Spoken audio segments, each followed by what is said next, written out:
Welcome back. Today's question is, what is the significance of Lot's daughters sleeping with their father after the destruction of Sodom and Gomorrah? It is clear to me that this is not presented as commendable, but why is it included? This is a good question, and it's something I've commented upon at various points. I'm far from settled in my mind on this particular passage. There are a lot of questions that remain for me.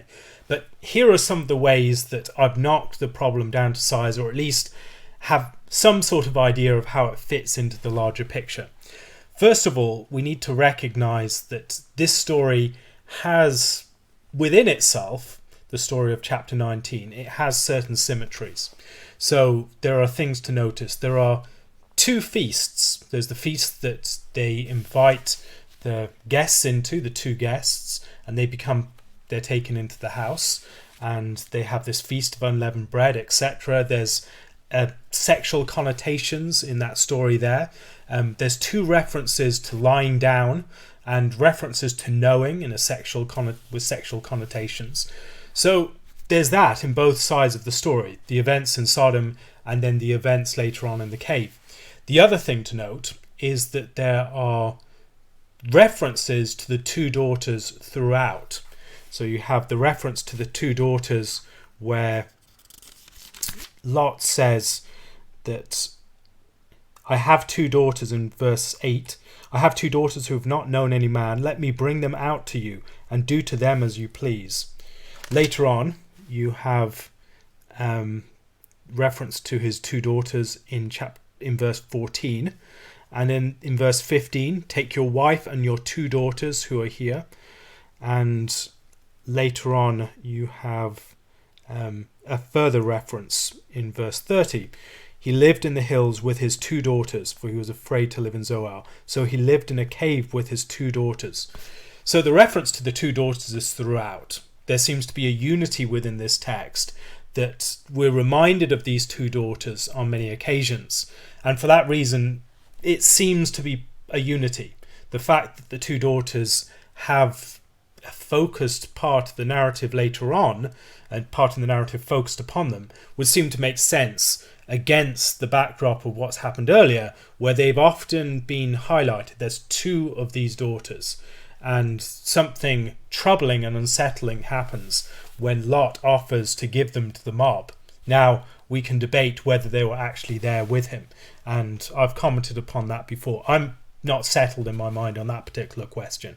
But one way or another, there seems to be an ironic reversal at the end of the chapter when the two daughters have sexual relations with Lot apart from his will.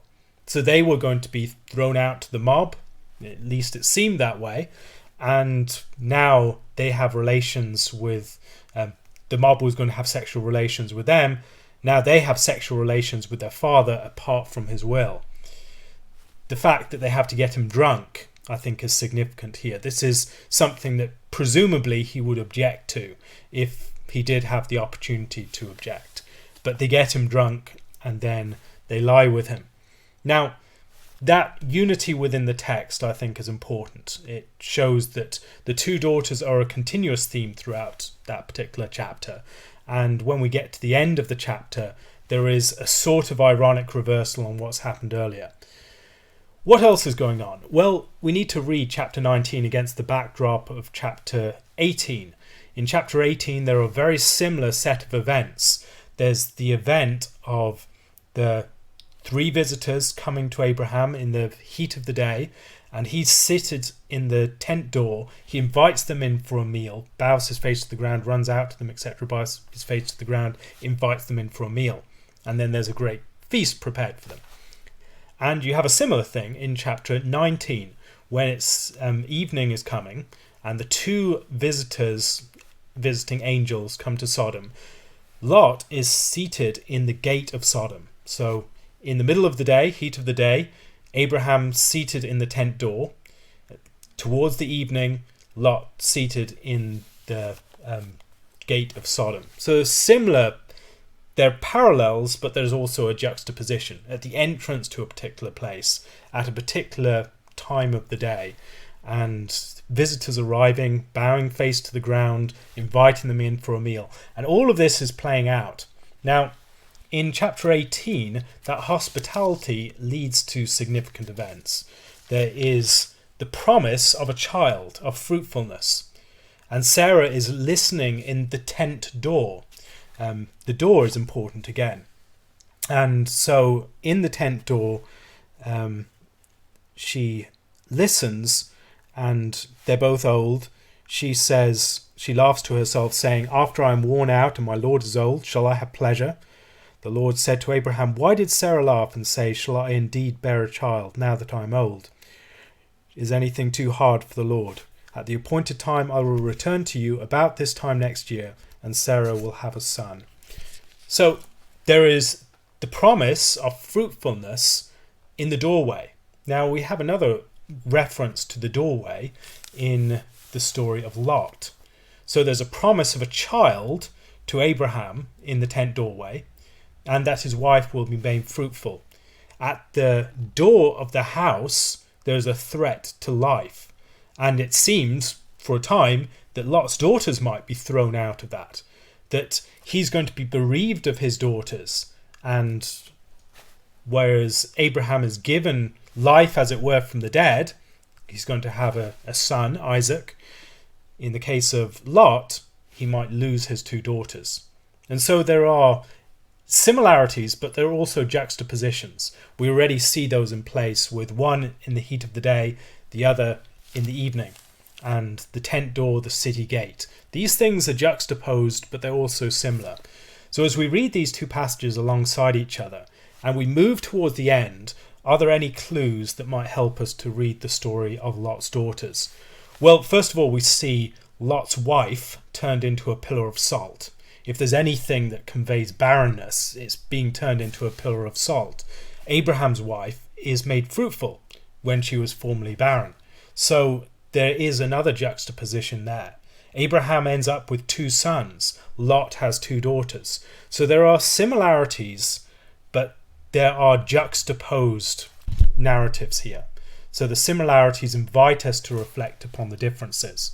And whereas there is a promise of seed to Abraham that's a joyous one, and the tent door becomes a place of new life, in the story of Lot and Sodom, that door is something out of which people are cast, or seem to be cast, and there's a threat to life and a collapse into death.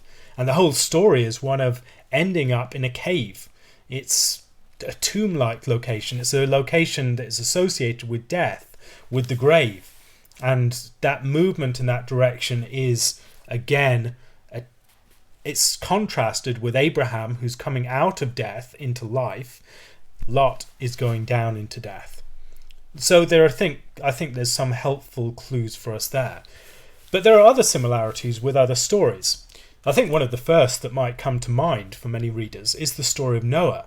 In the story of Noah, you have a cataclysmic judgment upon the people of the earth, and then in the wake of that judgment, there is an event on the mountain where there's the drinking of wine, there's uncovering nakedness, all these sorts of things. Now, the language of uncovering nakedness that we find in chapter 9 of Genesis is the language that we find in Leviticus concerning incestuous relationships. And so some have seen some sort of incestuous relationship thing going on there, whether it's a relationship with Noah's wife, perhaps, because with their mother, you have that reference in the story of Leviticus where the uncovering of your mother is the uncovering of your father's nakedness. The other thing is uncovering your father's nakedness. There could be some reference to a homosexual relationship. Some have suggested between Ham and his father. Now, I'm not convinced of that, but there are sexual connotations, and I think it's important to recognize how they're playing out in that story. Following that, his drunkenness, the uncovering of the father, and what happens then is judgment. And there's judgment upon this particular son, Canaan. And Canaan, as Canaan is judged, Canaan is associated with the people that are in the land that will be punished. We have similar things in the story of Lot's daughters, that there is an event of drunkenness two children uncovering their father's nakedness, in a more literal way in this situation, and children born of that will be judged, that are associated with the Canaanite nations. Ammon and Moab are associated with the Canaanite nations in various ways. They're not necessarily Canaanites themselves, but they are associated with those peoples. They're associated with those peoples in terms of their location. They're peoples in that general region, but they're also people who have a similar relationship to sexuality, to the particular sins that they're given to. All these sorts of things would seem to create an affinity between these characters. Now, that's not the only similarity that we see between these stories. We might think about the details where God destroyed the cities of the valley.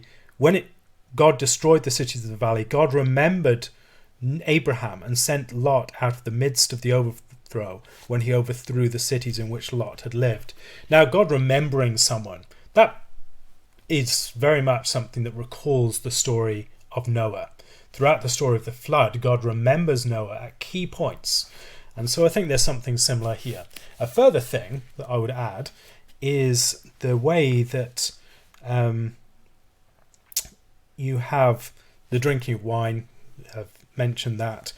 But the idea that there's no man left on the earth, that there is no person to go into. Now, there seem to be people in Zoar and other places like that, but this is treated like an absolutely catastrophic cataclysm. There's no one left, and they must sleep with their father. Now, that seems to be presenting the judgment of Sodom and Gomorrah in very similar terms to the judgment of the flood. A further thing just to note, a connection with the story of Abraham.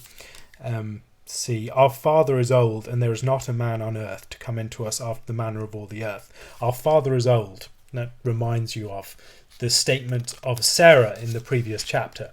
And so there are these connections already there, connections within the chapter between the two scenes, the earlier scene and then that sort of ironic twist at the end, that ugly souring of the story. And then there's that connection with the previous chapter as those two stories are juxtaposed. And then there's the connection with the story of Noah. What else is there? Well, a further connection in the book of Genesis is with the story of Judah and Tamar. Judah, again, is a father figure, this time a father-in-law, who then needs to be a child for to maintain Er's name. And so Tamar, when her father-in-law is drunk, she comes to her father she appears in a disguise and he comes into her, and then there are relations between them and he doesn't know what's going on. There's a similar story there. She ends up having two children, Perez and Zerah. And so those two stories are similar to each other. There are events that maybe bring those things alongside each other. Both cases, a woman initiating sexual relations with a father figure who does not know what's going on to preserve their name and their lineage upon the earth. There are two male children born, Ammon and Moab, and then Perez and Zerah, and there's a sort of incestuous union. So those two stories would seem to have similarities too. So we've got the Noah story, we've got the Abraham story, we've got the internal unity of the Lot story and the destruction of Sodom, and then we have those stories brought together in the story of Ruth. In the story of Ruth, you have Ruth lying down next to Boaz, and all these sexual connotations in that threshing floor scene. The fact it's the threshing floor itself is something that has lots of sexual connotations, as we'll see in the prophets and elsewhere. The threshing floor is associated with sexual relations.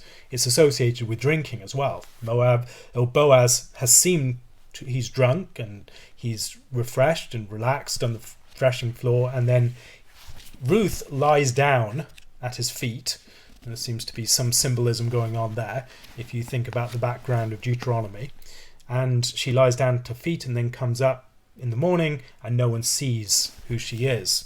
And so that's very similar to the way that he did not know when she lay down or when she arose. in the story of the birth of Moab. So if you read the story of Ruth alongside the story of Moab, Ruth comes out as very much a Moabitess, someone who has all these similarities to her foremother, to the mother that slept with her father Lot and had Moab through him. Now that story is one that plays out in the later story of Israel. It's one that is seen that Moab and Ammon are judged and they cannot enter into the assembly of God for over 10 generations. It's the same thing that you find for the child that's born of incestuous union. It says, "No one whose testicles are crushed or whose male organ is cut off shall enter the assembly of the Lord. No one born of a forbidden union may enter the assembly of the Lord. Even to the 10th generation, none of his descendants may enter the assembly of the Lord. No Ammonite or Moabite may enter the assembly of the Lord. Even to the 10th generation, none of them may enter the assembly of the Lord," etc. So these stories are connected with each other. First of all, we have the story of Judah and Tamar, which seems to be an inappropriate union. It's a union under false pretenses again, and there is a limitation of Judah entering into the kingdom for 10 generations, for this child born out of appropriate sexual relations. You have in the story of Ammon and Moab a similar thing. These people are held out of the congregation for over 10 generations. Now, when you read the story of Ruth, it's playing upon all that background. Boaz is a descendant of Tamar, and you have Ruth is a descendant of the daughter of Lot. And in this union is playing out that background story. It's playing out the story of Moab's mother lying with Lot.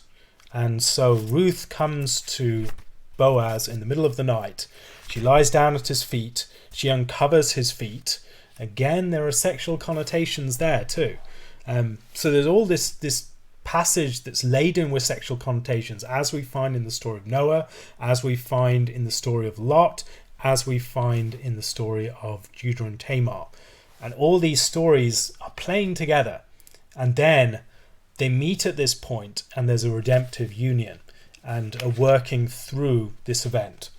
And so at the end, you have a reminder of the story at the end of the story of Ruth. "May your house be like the house of Perez, whom Tamar bore to Judah, because of the offspring that the Lord will give you by this young woman." So you have the Moabitess, who's playing out the history of her foremother, and then you have Boaz, who's a descendant of Judah. And in that union, there is a reminder of all that history. All that history comes to the foreground again. So I think that's part of the reason why it's there. It's there in terms of the unity of the passage itself. It gives a balance to that passage. It plays off the previous passage. It plays off the story of Judah and Tamar, where there are many similar themes playing out.